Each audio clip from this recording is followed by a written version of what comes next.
샬롬. 이번 시간에는 구약 성경의 예언서 중 하나인 에스겔서에 대해 알아보겠습니다. 먼저는 에스겔서의 배경입니다. 에스겔은 BC 597년 바벨론에 2차 포로로 끌려간 제사장이며 BC 593년부터 BC 571년까지 22년 동안 그발 강가에서 활동하였습니다.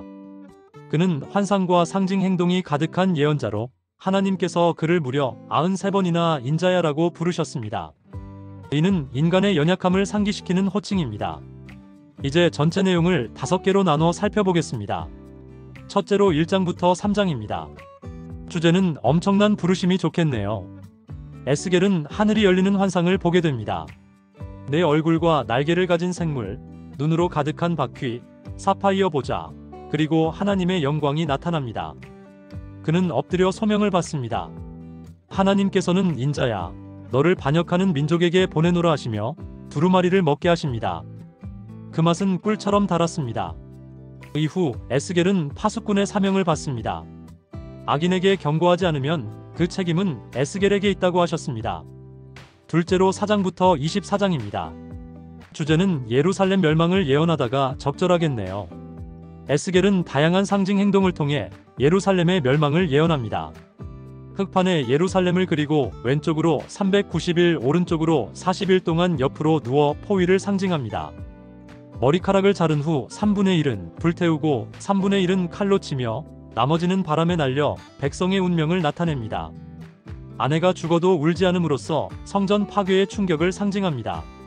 성전 환상에서는 가증한 우상들이 성전 안에 있으며 결국 하나님의 영광이 성전을 떠나는 가장 슬픈 장면이 등장합니다. 핵심 메시지는 다음과 같습니다.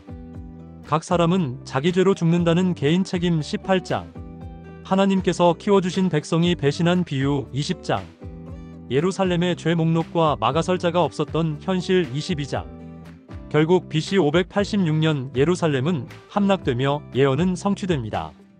셋째로 25장부터 32장입니다. 주제는 주변 나라 심판입니다. 암몬, 모압, 에돔, 블레셋, 두로, 시돈, 이집트 등 이스라엘을 괴롭히고 교만했던 나라들이 하나님의 심판을 받습니다.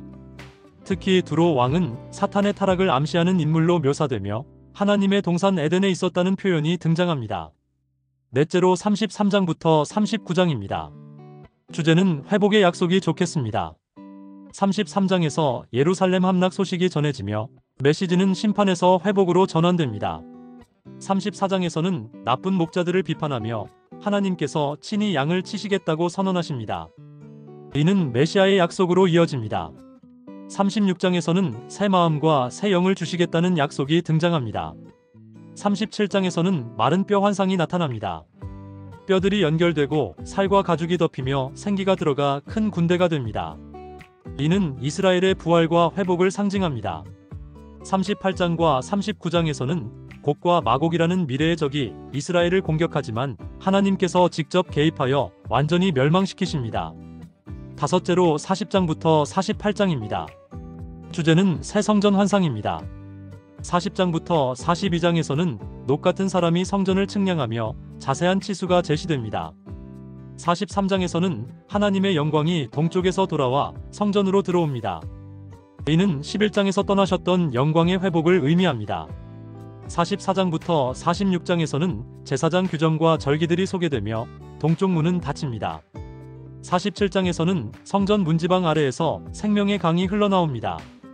이 강은 발목, 무릎, 허리, 헤엄칠 깊이로 점점 깊어지며 가는 곳마다 생명이 살아납니다. 심지어 사해조차 살아나는 기적이 일어납니다. 48장에서는 땅의 분배와 함께 새 도시가 등장하며 도시의 이름은 여호와 삼마, 즉 주님께서 거기 계시다입니다. 자, 그럼 이제 에스겔서의 핵심 메시지를 요약해 봅시다. 하나님의 영광은 죄로 인해 떠나셨지만 회복의 약속으로 다시 돌아오십니다. 각 사람은 자기 죄로 죽으며 회개하면 용서받을 수 있습니다. 하나님은 죽은 마른 뼈도 살리시는 분이며 절망 속에서도 희망을 주십니다. 하나님은 선한 목자이시며 실패한 지도자들을 대신하여 친히 양을 돌보십니다. 가장 큰 축복은 하나님의 임재이며 여호와 삼마가 이를 상징합니다. 우리가 에스겔서를 읽으며 기억했으면 하는 키워드 구절이 있습니다. 첫째, 내가 너희에게 새 마음을 주겠다. 36장 26절. 둘째, 이 뼈들이 능히 살 수 있겠느냐? 37장 3절. 셋째, 여호와 삼마 48장 35절. 이번엔 에스겔서와 신약과의 연결점을 찾아봅시다. 에스겔서의 환상은 우선 요한계시록과 연결됩니다. 내 생물, 생명의 강, 새 예루살렘, 곡과 마곡이 이에 해당합니다. 또한 예수님과도 연결이 되는데 선한 목자, 성전, 생명의 물이 그것입니다. 끝으로 에스겔서가 오늘을 사는 우리에게 주는 메시지를 살피며 마치려 합니다. 첫째, 포로 같은 삶 속에서도 하나님은 함께 계시며 회복을 주십니다. 둘째, 마른 뼈 같은 인생도 하나님은 살리십니다. 셋째, 새 마음은 우리의 힘이 아닌 하나님의 은혜로 주어집니다. 넷째, 생명의 강이 흐르는 곳에는 하나님의 임재와 치유가 있습니다. 결론적으로 에스겔서의 가장 큰 메시지는 바로 여호와 삼마, 즉 주님께서 거기 계시다입니다.